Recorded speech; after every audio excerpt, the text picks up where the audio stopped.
When Ethan went to Hainan for a conference, I transferred him money and asked him to buy me a jar of eye cream at the duty-free shop.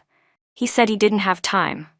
Yet he carefully picked out a jar of Helena Black Bandage for Lily, and even told her, "This is from your senior. You've been staying up late working on projects recently and your complexion looks terrible." I broke up with him. After that, he bought 10 jars of Estee Lauder for me, knelt in the heavy rain, and begged me to forgive him. I smiled and refused. No need. I deserve better skincare and a better person. I found out my boyfriend Ethan had already returned from Hainan because of my roommate Jenna. She told me, "Your Ethan just showed up downstairs at the Institute of Electrical Engineering, and he was even carrying a Helena bag." Jenna's eyes sparkled with admiration. "That's definitely a gift he brought back for you." "So he's back already? Didn't he say his flight was tomorrow?" I opened WeChat. Our conversation was still stuck at yesterday evening. I had asked him to buy me a jar of Estee Lauder eye cream at the airport duty-free shop, and I had already transferred the money. He said he was going with his advisor and that it wouldn't be convenient for him to act on his own. Then there was a message from 9:30 at night where I had asked him if he was asleep yet. He never replied. Scrolling up to look through the past few months, our conversations were strangely dull. I was the one initiating most of the time. "The orange cat at school has been spoiled. I gave it sausage today and it didn't even want it." "Then don't feed it anymore. The new sci-fi movie just released is getting great reviews. Let's go watch it this weekend." "Okay. I'm not going back to the dorm tonight. Don't forget to bring the condoms we had left over last time." "But you're on your period." "Then let's wait until next week." Did he really come back early? Today is our 6th anniversary. Since this morning, he hasn't sent me a single message. I was annoyed, so I didn't reach out either. Maybe he's planning a surprise. I remember our first anniversary, he had said he needed to return to his hometown for something urgent and couldn't come back, promising to make it up to me later.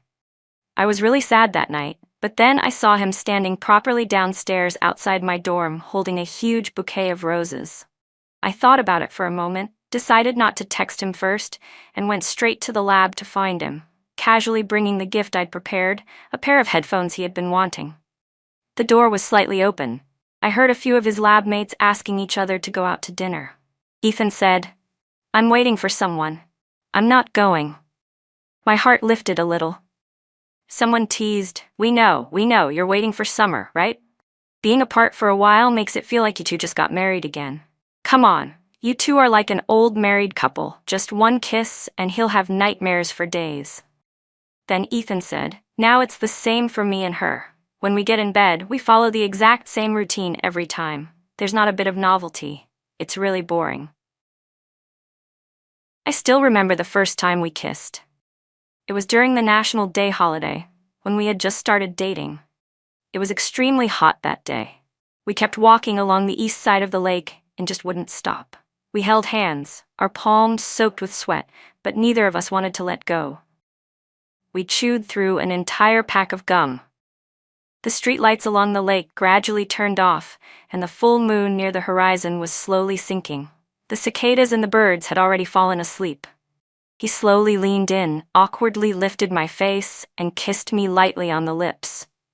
The night was so quiet that I could hear both our heartbeats, messy, like drums beating out of rhythm. His hand gently slid around my waist, fumbling as he tried to move forward but was blocked by the belt of my shirt, not knowing where to start. I once made a mysterious gift for him, wrapped tightly with a belt like a candy box full of hidden meaning. In the end, he managed to undo that knot and tasted the bittersweetness inside. Seeing me burst into tears that night, he promised he would always be good to me. Once, in a moment of excitement, he even swore that he would die in my arms in this lifetime. And yet now he says everything is no longer new. Just when I couldn't bear it anymore, the lab door was pushed open. Ethan and I met each other's eyes. The noisy room instantly went silent. Everyone looked awkward. Kevin Lee rubbed his nose and spoke up, sounding embarrassed. "Summer, you're here?" Then he added, "We'll head out to eat first." They all scattered in a hurry. Only Ethan and I were left as the door hung open. I noticed his desk was empty, but on Lily's desk, his junior, there was clearly a Helena shopping bag. It was still hot in September, yet a sudden draft blew through the quiet hallway, cold enough that goosebumps broke out all over my arms. Ethan was the one to break the silence first. He reached out his hand. "I've wanted these headphones for a long time. You bought them for me?" I pulled my hand back and replied with sarcasm. "Didn't you say you wouldn't be back until tomorrow? How could I possibly come find you today?" Just then, the lab room next door opened and Jack Yang walked out. As soon as he saw me, he greeted me before looking surprised. "These headphones have amazing sound quality and they're sold out everywhere. Where did you buy them? Can you send me the link? I want to get a pair too." I pushed the headphones into his hand. "They're for you. Thanks for helping me fix my computer last time." Jack glanced at Ethan. "If they're this expensive, then let me transfer you the money. Are you free? I can take you to dinner." Ethan put a hand on my arm. "My girlfriend's not free." I brushed his hand off, annoyed. Jack simply smiled, held up his phone and said, "Then we'll contact each other later." After he left, Ethan pulled me a few steps into the room and lowered his voice to coax me. "Those headphones were expensive. You don't have to get so mad that you give them away to someone else. What I said earlier with Kevin and the guys was just men talking nonsense. Don't take it seriously. I'm sorry. I won't do that again. But if your computer broke, why didn't you come to me? Why'd you ask Jack to fix it? He doesn't have a good reputation." I told him again. "I was right downstairs, but you were busy replying to messages and just mumbled at me. I took it to the repair shop near the campus gate to check, but it's a shady place. Jenna's laptop was once taken there and ended up with a huge repair bill. She lost money for nothing." Later, Jack texted me saying he likes doing that kind of thing, and told me to bring the laptop to him. He fixed it in 2 hours, and even brought it back to me, only accepting a cup of milk tea as thanks. I never mentioned it again. To me, he's just a good person. I have nothing to hide. I let out a cold laugh. "You're incredible. You came back early, yet your girlfriend is the last one to know. Don't you think that deserves an explanation?" Ethan went silent for 2 or 3 seconds before saying, "I wanted to surprise you." He leaned over, grabbed the Helena bag from Lily's desk and shoved it into my hand. "I bought this from the duty-free shop just for you." I opened the bag. Inside was a jar of black bandage, priced at over 2,000 yuan, more than a month of his lab stipend, and even more expensive than the Estee Lauder eye cream I had asked him to buy. But I didn't want it. I was about to return it when a breathless, excited voice suddenly rang out. "Senior, I came running as soon as I got your message. Even though you were busy studying in Hainan, you still went to the duty-free store to buy Helena for me? I'm so touched. Tonight, I'll treat you to noodles and add extra beef, the way you like it." She kept talking non-stop, fast and relentless. Ethan couldn't squeeze a single word in, and his face flushed bright red. I stepped forward 2 steps and stood next to him at the doorway, silently staring straight at Lily. She went pale instantly, backing up half a step and hiding behind Ethan, her eyes turning red. "Summer, you're here too?" I turned to Ethan. "The person you said you were waiting for. Was her, wasn't it?" I lifted the bag in my hand. "Did you buy 2 jars of this cream? Or did you take the one you originally planned to give her and hand it to me instead?" Ethan's Adam's apple moved up and down, and he didn't dare look me in the eyes. He only glanced sideways at Lily, his gaze carrying a hint of pleading. Lily forced a weak smile and waved her hands. "It's fine, Summer. If you like it, take it. I can just use something from Double Repair instead." Ethan's face grew more and more ashamed. I couldn't hold back my anger anymore, and my voice rose. "You think I need you to give it up for me? You know he has a girlfriend, yet you still accept expensive gifts from him. You don't see a problem with that. Acting like this, how is it any different from knowingly inserting yourself into someone else's relationship?" Doors from other labs cracked open. Clearly, people were listening. Lily's eyes turned red, tears dripping onto the floor as she whispered, "It's my fault. I'll keep my distance from him from now on. My brother passed away from illness a few years ago. We were very close. Ethan always took care of me, and I kept seeing my brother's shadow in him. I was foolish. I should have remembered my brother is gone." Her tears fell like rain. her small shoulders trembling nonstop. I spoke coldly. Your brother is dead, yet you're still using him as an excuse to cover up the fact that you're dreaming about someone else's boyfriend. Aren't you afraid he'll come back in the middle of the night to haunt you for it? Lily sobbed even harder and stammered. Summer, you can scold me however you want, but please don't bring my brother into this. He's gone. How could you? I'm scolding you, I cut her off. Not him. Ethan frowned and stepped forward to shield her. She's been staying up late helping me with my project. That's why I bought the cream, to thank her. I gave it to her myself. It had nothing to do with her. Summer, why do you keep poking at other people's wounds? When did you become so harsh and mean? After the college entrance exam years ago, I had accidentally walked in on Ethan and his mother confronting his father and the mistress. His mother was so heartbroken she could only cry. Ethan wanted more than once to protect her, but he couldn't win against the mistress's sharp tongue or his father's obvious favoritism. The scene reminded me of my own childhood. Back then, I was too young. Faced with my father's betrayal and indifference, all I could do was call him a terrible father and tiptoe to wipe my mother's tears. I couldn't do anything else.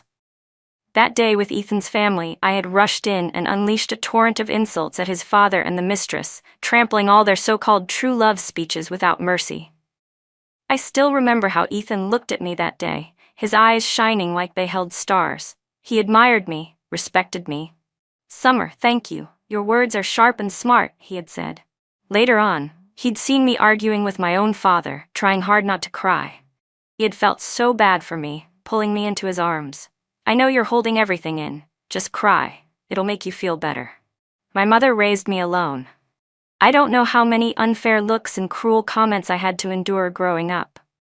If I wasn't sharp-tongued, I would have become her weakness. I had to grow thorns to protect myself and to protect her. I once thought Ethan understood the softness hidden beneath my strong exterior, yet now he was calling me cruel and spiteful. I swallowed hard, forcing my voice to stay steady. Ethan, I've always been like this. I've never changed. The one who changed is you. I let go. The bag in my hand fell to the floor with a thud. Lily couldn't hide her distress as she murmured, Summer, even if you're angry, you shouldn't throw something like that. His entire monthly stipend was just enough to buy that cream. It's really precious. I gave a cold laugh and looked straight into Ethan's eyes. Did you forget? Today is our 6-year anniversary. We started on this day, and ending on this day feels just right. I smiled faintly. Ethan, let's break up. Then I turned around and walked away quickly. Ethan hurried after me, his voice softening. Summer, the day isn't over yet. Can we still celebrate together?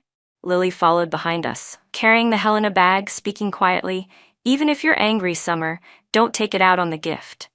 The elevator doors opened. I stepped in quickly and pressed the close button. Ethan took long strides, about to follow me inside. Right at that moment, Lily suddenly collapsed to the floor, wincing in pain as her face tightened. She let out a weak smile. Don't worry about me, Senior. Go apologize to Summer. Ethan froze in hesitation. The elevator doors closed right then. Through the narrowing gap, I saw him rush toward Lily, kneeling down to check her ankle.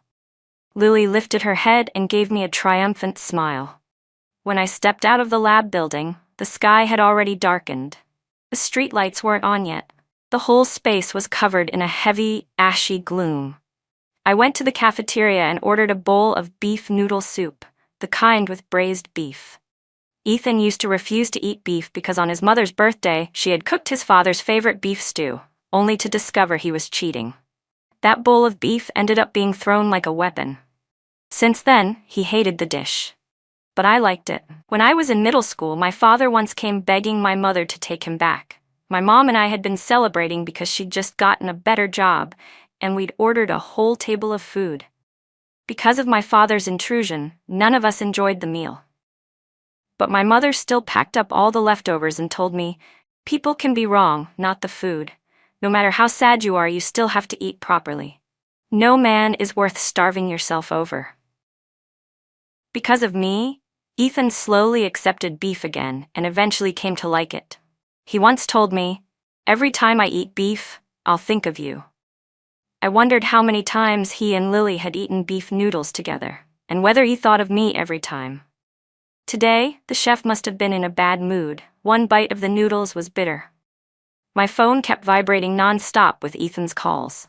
I didn't want to deal with him, so I turned it off completely and walked alone out of the school gate toward the riverside.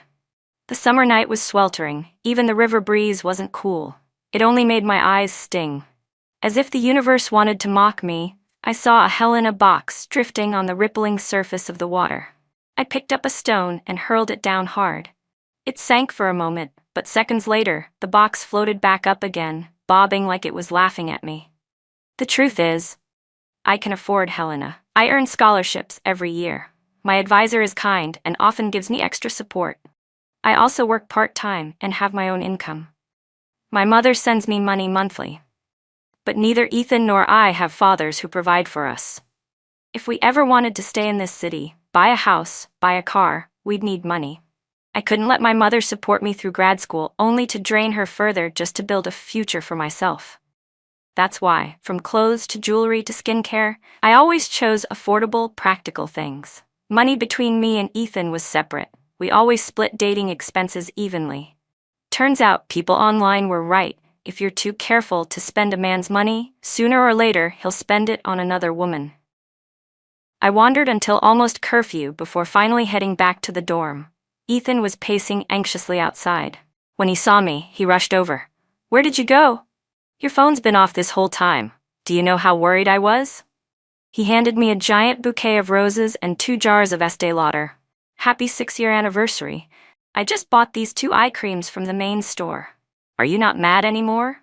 As he finished speaking, Lily stepped out from the shadows. "Summer, you don't know this, but Senior was so worried about you. If you hadn't come back, he was going to call the police." Lily said, "Everything that happened today is my fault. I saw Senior was too busy, so I tried to help. I shouldn't have accepted such an expensive gift. Please don't be mad at him because of me. I'll keep my distance from now on." I didn't take the gift. I just looked at Lily and curled my lips into a cold smile. "Go on. Keep acting. I've seen better performances from 5-year-olds. You were born loving to steal what belongs to other people, huh? Or is there something wrong with your bones that makes you crawl towards someone else's things? Do me a favor, stay away. It's late and I don't want to deal with cheap green tea nonsense. It ruins my sleep." Lily's eyes turned red again. "I'll leave right now. As long as you and Senior can make up, I'll be relieved." Ethan grabbed her wrist and frowned at me. "Summer, that's enough. Lily hurt her foot and still went all over campus looking for you, apologizing nonstop. I bought flowers and gifts for you and practically lowered myself as much as I could. Isn't that enough? You disappeared without a word. Did you ever consider how we felt? How far are you planning to go before you're satisfied? We." I noticed that word with cruel clarity, and the funniest part was that he expected me, at this moment, to care about their feelings. I was furious, slipping straight into full sarcasm mode. "Did I run experiments for you? Did I rush your deadlines? No labor, no reward. Besides, we already broke up. I definitely shouldn't be taking expensive gifts from you." I stepped around them toward the dorm entrance, but Ethan grabbed my wrist tightly. His voice dropped.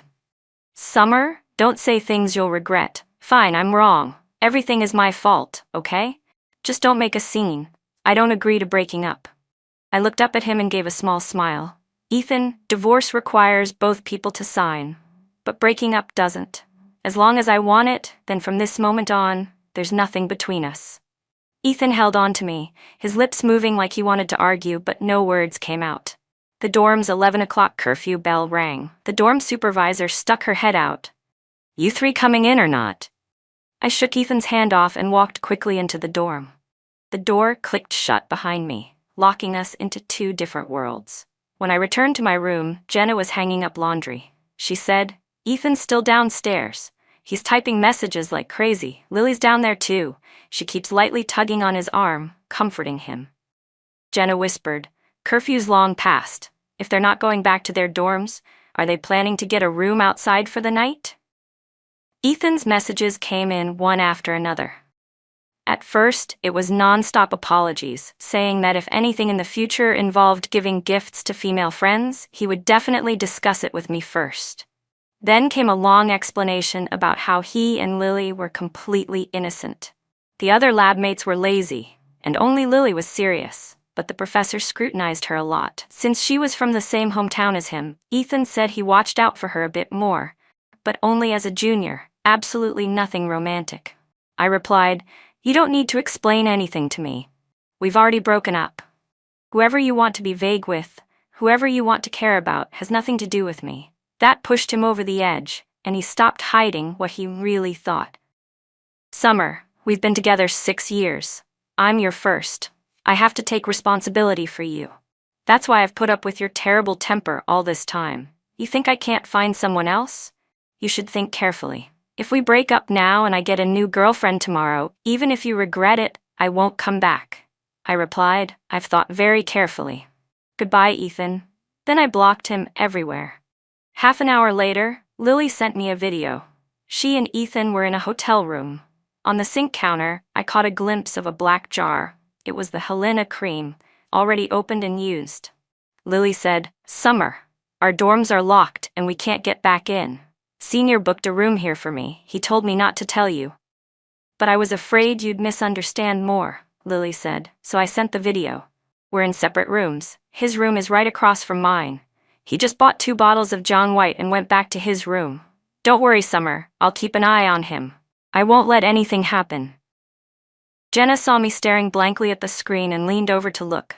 Her eyes turned red with anger. "This is peak green tea behavior. She's obviously doing it on purpose to provoke you. Summer, calm down. Do not fall for that snake's trap. Block her. Block her immediately." My God, what the hell is this? I exited WeChat and turned to her. "Do you have the chemistry department advisor's phone number?" Jenna's eyes lit up. "Of course. You're gonna call him?" I nodded, then shut my phone off afterward and went to sleep. I tossed and turned, and in my dreams, I saw myself traveling with Ethan.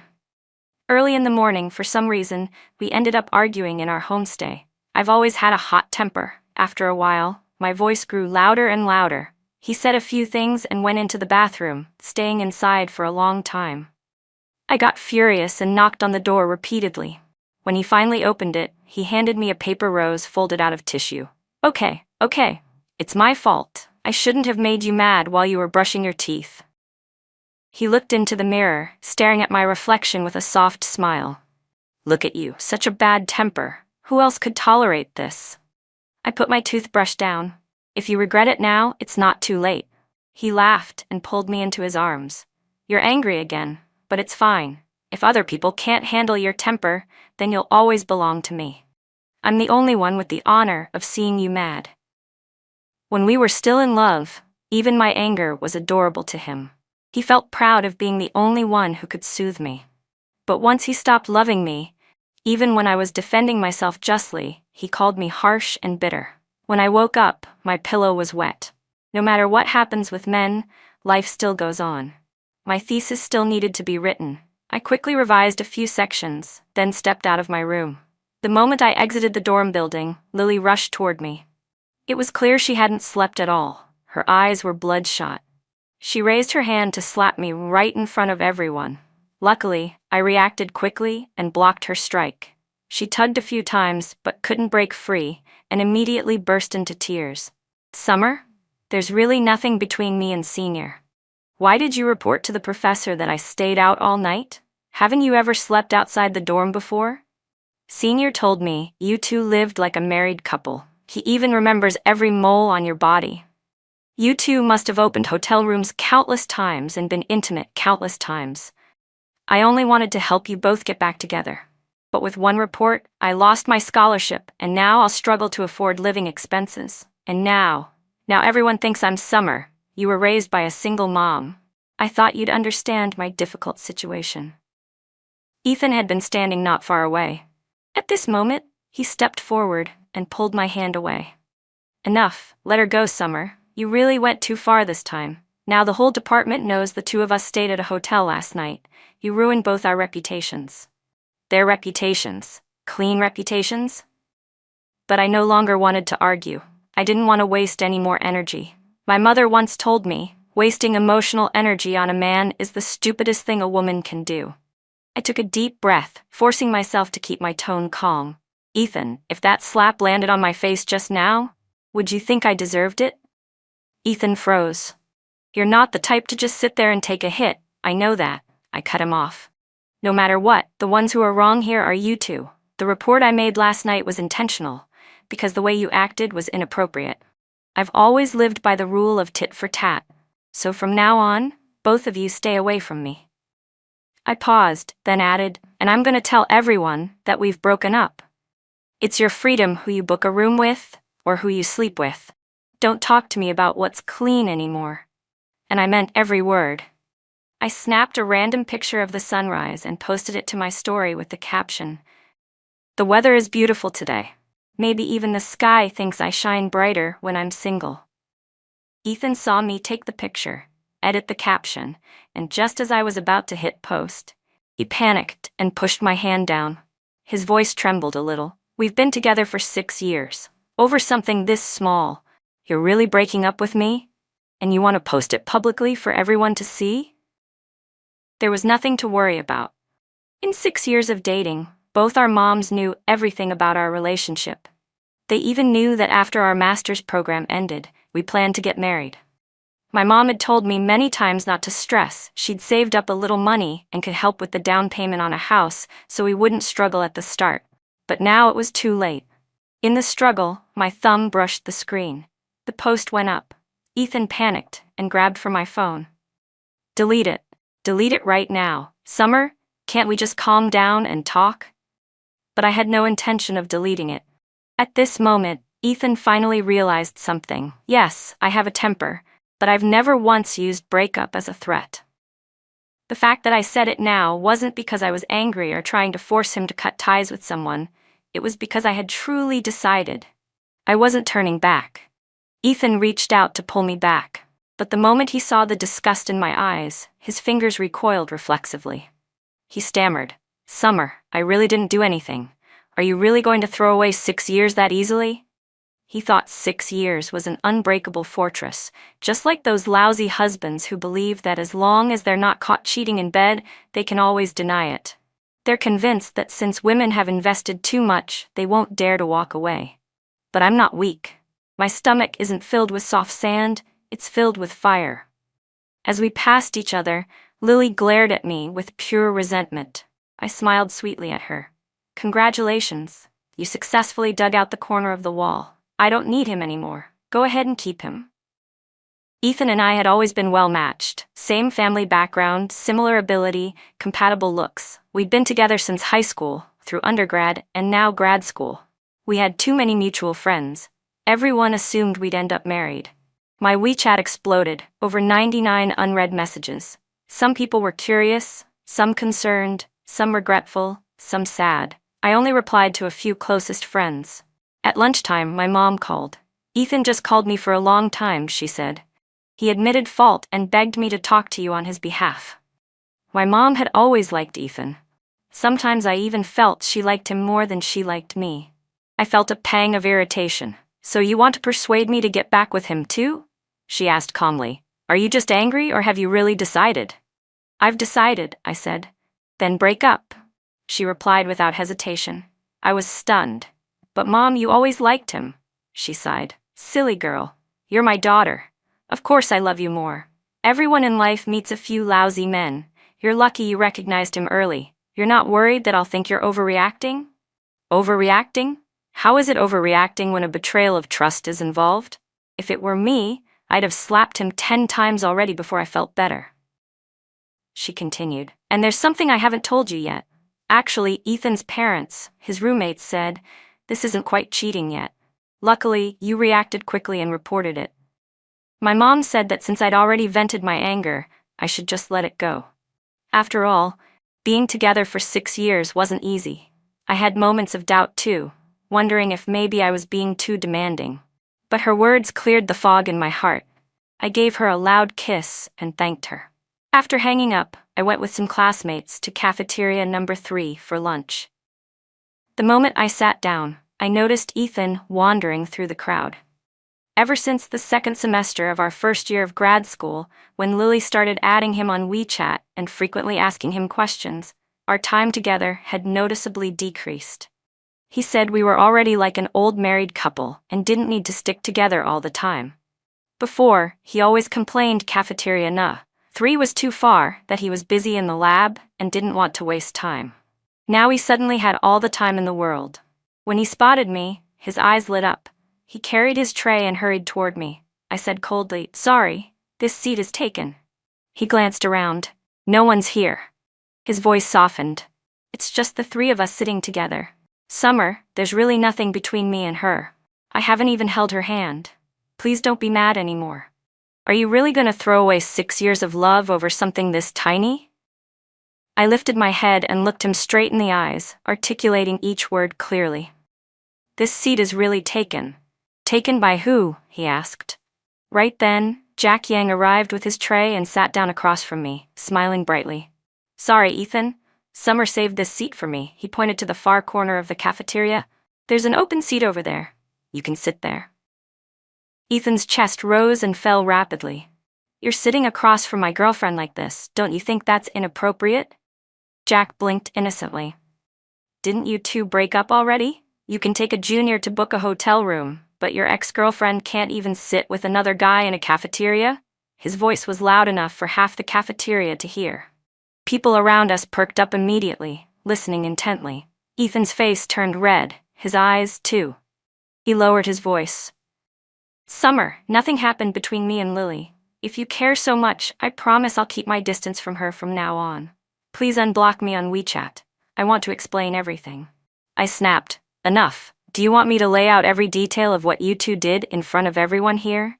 Ethan trembled. A few seconds later he sighed. "Fine. Once you calm down, unblock me. I'll wait for you. Just calm down, okay?" Deep down, he knew very well that the ambiguity between him and Lily wouldn't survive even a single serious question. All that fake "we're just close like siblings" nonsense would crumble instantly. Yet he still wanted to manipulate me, trying to make me think I was petty, that I was paranoid. As long as he wasn't exposed, he planned to keep pretending to be righteous. Earlier, Jack had tried to transfer money to repay me for the headphones, but I refused. I'd given them on impulse, and once a gift is given, you don't take it back. Jack insisted on treating me to a meal instead. We agreed on Sichuan hot pot at the famous place near the campus gate that weekend. During that time, Ethan kept asking roommates and mutual friends to reach out to me. He even waited outside my classroom to block my path. I ignored everything. Jack messaged me on WeChat to remind me not to forget our dinner plans. When I arrived, he was already seated upstairs near the stairway, waiting for me. He had even brought the headphones, showing them off like prized treasure. "Summer, these headphones have insane sound quality. Here, try listening again." I couldn't refuse and put them on, but there was no sound. I looked at Jack, confused. He stood up, Jack placed one hand on the back of my chair, and I leaned forward to check the controls on the headphones. "Maybe we forgot to turn them on," I said. "Summer, what a coincidence." Jack and I turned our heads at the same time. Professor Wang, Ethan's advisor, was leading a group of students upstairs. It seemed the Hainan trip had gone smoothly. As usual, the whole group was heading out for a celebratory dinner. Lily trailed right behind Ethan, sticking close to him with every step, and Ethan's eyes were glued to me. Since Ethan and I were both scholarship students, Professor Wang recognized me immediately. He spoke half jokingly, half reminding Ethan, "Summer is very well liked, you know. Ethan, you should learn to treasure your girlfriend." Then he looked at Jack. "Your advisor was just complaining to me that you left work halfway and disappeared." Jack's expression didn't change as he helped me press the power button on the headphones. "I was planning to go back after dinner." Suddenly, music flowed through the headphones. "I miss you. I wonder where you are now. Living in joy or sorrow." I took the headphones off and handed them back to Jack. Professor Wang said, "We booked a private room. Why don't you join us for dinner?" Ethan hurried forward and grabbed my wrist, eyes pleading. "Summer, come with me. Please, just give me some face." Jack looked at me, gripping the headphones tightly. I pulled my hand away from Ethan, walked a few steps toward Professor Wang, and gently refused. "Thank you, Professor, but I don't think it's appropriate. Ethan and I already broke up." Professor Wang froze. "What?" I just saw you two doing fine a few days ago. Couples argue. That's normal. Don't say break up so casually. His words carried a tone of guidance, like he was reminding me that a long relationship should withstand little disturbances, that deep affection shouldn't be shaken by someone who suddenly appears. This decision came after I thought very carefully, I said. Then I paused, sweeping my gaze toward Ethan and Lily. As for the specific reason, you can ask your two students. Their faces instantly turned pale. Professor Wong followed my gaze, his expression turning cold. Then he stepped into the private room. Ethan followed him by one step, stopping in front of me again. I looked toward Jack, who had been beaming earlier, now looking subdued. Summer, Ethan said, I really know I was wrong. Professor Wong is going to scold me later for sure. Are you satisfied now?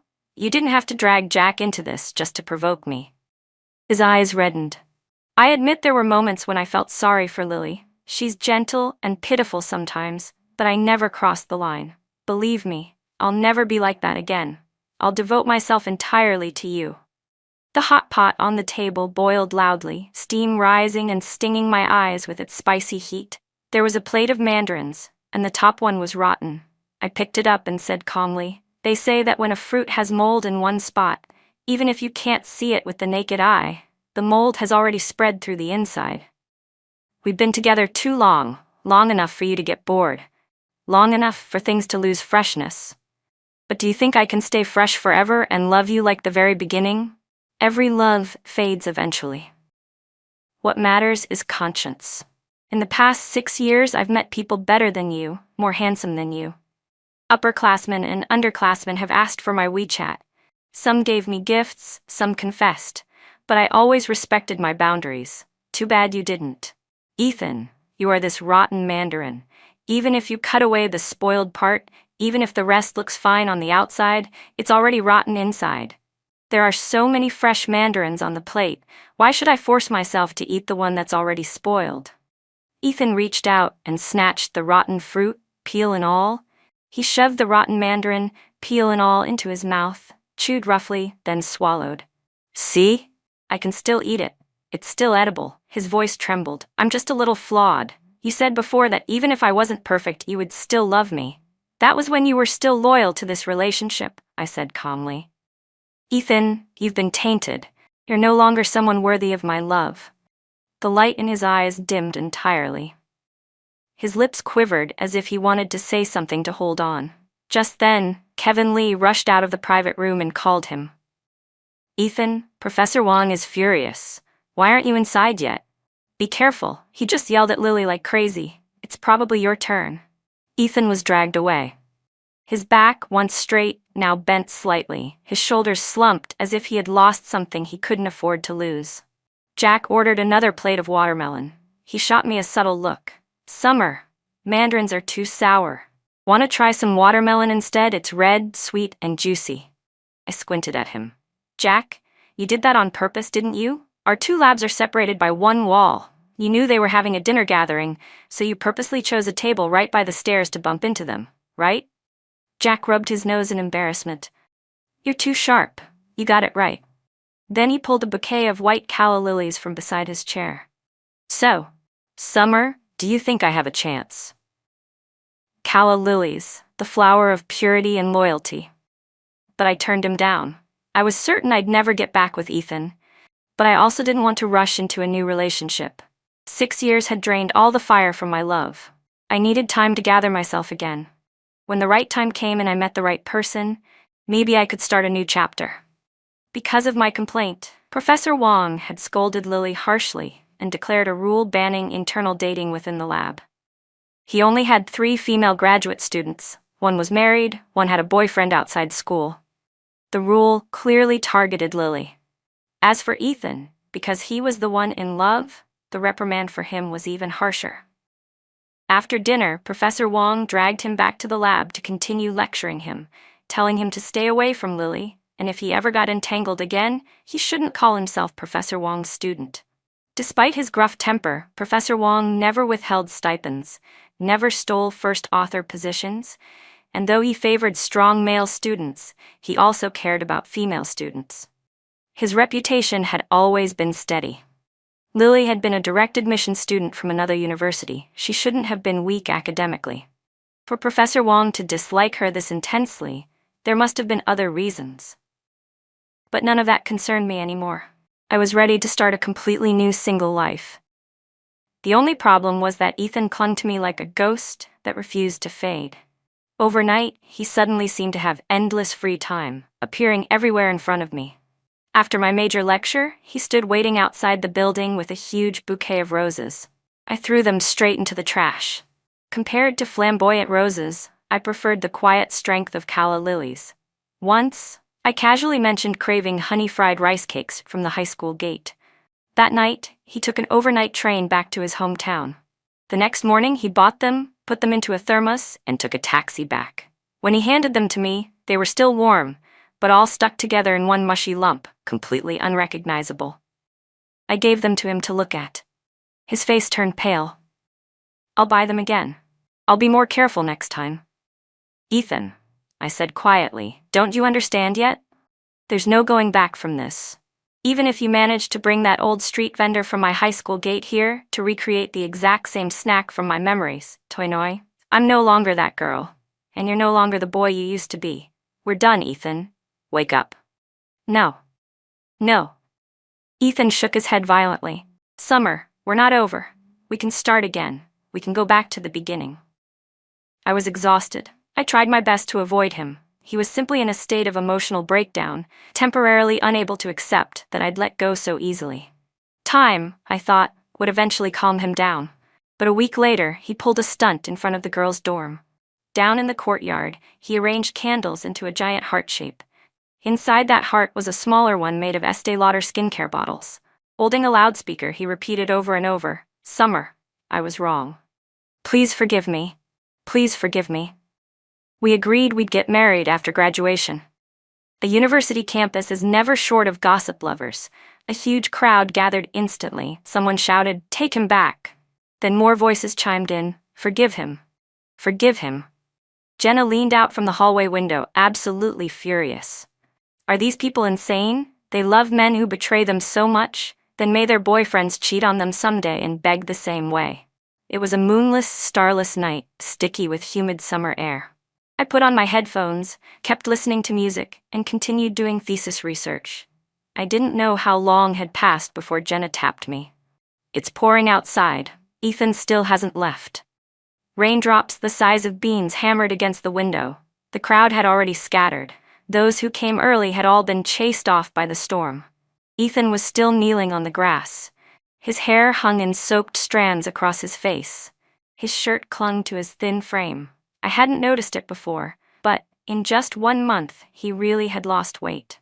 The rain came down like a waterfall, but he didn't move. His neck craned upward, his eyes fixed on my window.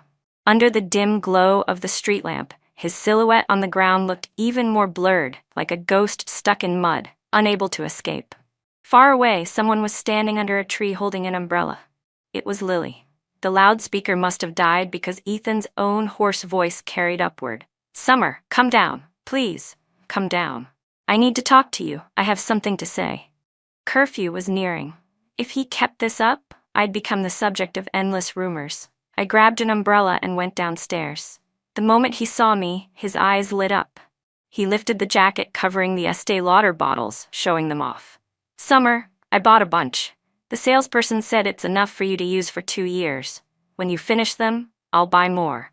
He carefully picked them up one by one, wiping the rain from the boxes and placing them into a bag.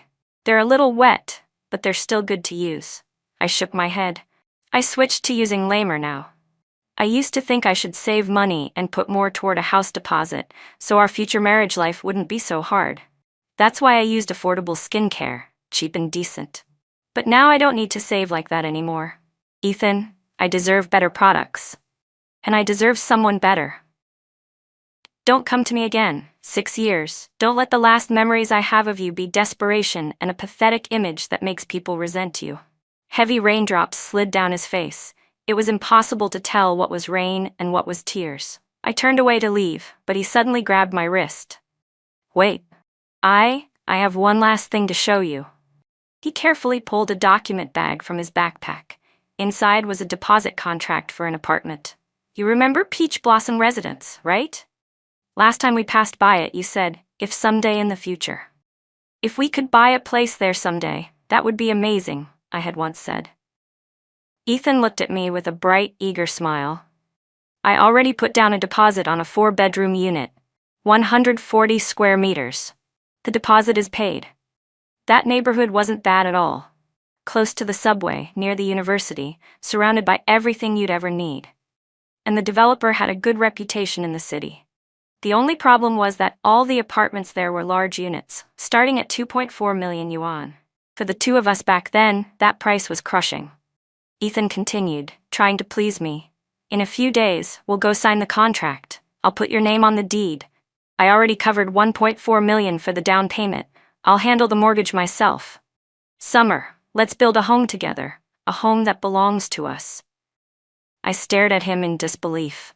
Where did you get that kind of money? Your mom works as a house cleaner. She barely makes a few thousand a month. When your parents divorced, your dad hid the assets. He left you two with that old house that's not worth anything. That's not important, Ethan said quickly. Everything I used is legal. What matters is, this is the home you dreamed of.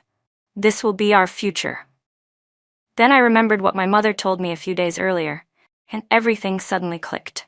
My mom said she saw your mom walking with your dad back in your old neighborhood, Toinoi, Jiangnan. So they got back together? Your mother doesn't care that he cheated? And you forgive him too? Ethan lowered his head, unable to look at me.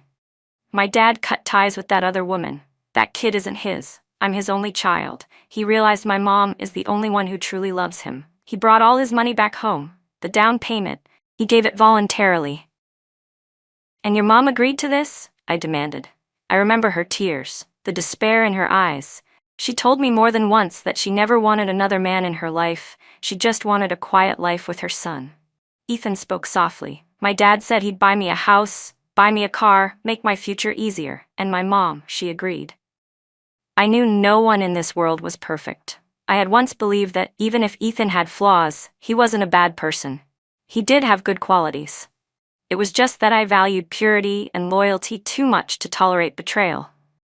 But in that moment, the man standing in front of me felt like a stranger. I remembered that fight years ago. The mistress kept goading Ethan's father, and in front of everyone, his father slapped Ethan's mother multiple times, calling her old, ugly, boring, unfashionable, uneducated, embarrassing. For a long time after, the mistress even brought her child to Ethan's mother's workplace to taunt her. Ethan's mother eventually snapped and got into fights, which cost her her job. Back then, Ethan's eyes had burned red with anger, like he was ready to throw his life away to defend his mom. But now he was completely different. Maybe men really can't fully empathize with their mother's suffering. In his eyes, a man cheating wasn't unforgivable. As long as he came back, brought money home, and acted repentant, that was enough for forgiveness. Right? Toinai. Those Estee Lauder sets, are they bought with your dad's hush money too? Ethan panicked. No, Summer, no, listen to me. I'm not like my dad. I just figured, if he's offering money, taking it would make life easier for us in the future. I yanked my hand out of his grip, disgusted. Don't use me as an excuse. Your parents must have gotten back together at the end of last year. And even before that, your attitude toward me started to change. Ever since Lily started adding you on WeChat, your heart had already turned away, Toinoi. Everything you did for yourself. Ethan, Toinin Tangvoeng Ta. I used to think we shared the same background, that we were companions walking the same path. But I was wrong. I was wrong from the very beginning. There's a gap between us that can never be filled. I threw the contract straight onto the ground. Rain and mud smeared the ink until the words vanished. We're done. You make me sick. Let's pretend we never knew each other. There will never be anything between us ever again. Stay away from me. If you don't, I'll call the police. I turned and walked toward the dorm. Behind me, Ethan collapsed into the muddy water, screaming in agony. No, Summer, no, no. The pounding rain drowned out his cries and buried them beneath the storm. Our dorm was on the 4th floor. My shoes soaked through, leaving wet footprints behind me. At first, the prints were distinct, but the higher I climbed, the fainter they became. By the time I reached my door and turned back, the hallway was spotless, no trace of the path I had just walked. Just like our 6-year relationship. I once believed its imprint would stay carved in me forever. But I realized that as long as I kept walking, step by step, those memories, those attachments, those sweet moments, those wounds, those illusions beautiful like mirages in a desert, would all fade, blur, disappear. Just keep walking. Everything becomes a new beginning. When I closed my door, my phone buzzed. It was Jack Yang. Summer, during National Daybreak, we're planning to bike around the lake. It'll be fun. Want to come? Later that night, Ethan didn't return to the dorm. He had drunk an absurd amount. Lily took care of him and made sure to send me a video. Summer, she said sweetly, he's so drunk. Do you want to come check on him? Ethan lay sprawled across the hotel bed, completely wasted, mumbling, Summer, don't leave me. Let's start over. I instantly blocked her. I knew the next morning she would run to Ethan and say something like, I called Summer for you, but she blocked me. But that had nothing to do with me anymore. A scummy man and a manipulative woman, let them cling to each other until they rot. Maybe heaven heard my prayers, because 1 month later, when Ethan waited outside the institute gate for me, timing it perfectly as I walked by, Lily suddenly ran over, holding a pregnancy test, sobbing, Ethan, I'm pregnant. In that moment, all color drained from Ethan's face. In graduate school, marriage and childbirth weren't forbidden. Even if Professor Wong tried to interfere, Lily refused to terminate the pregnancy. She demanded marriage. If Ethan refused, she said she would report everything to the Education Bureau. Even though the office door was closed, I could still hear Professor Wong erupting inside. Don't think I don't know what kind of person you are. Back then, you seduced a married professor just to keep your graduate school spot, and now you're using that baby to ruin Ethan? But honestly, I couldn't blame Lily entirely. If Ethan had stronger boundaries, she never would have had the chance to wiggle in. Still, once Lily truly caused chaos, Ethan's chance of graduating became slimmer than climbing to heaven. And Professor Wong would be dragged down with him. The scandal spread so badly, it couldn't be hidden anymore. Ethan then discovered even more secrets about Lily. She had secured her direct admission thanks to a past affair scandal. She had no dead older brother.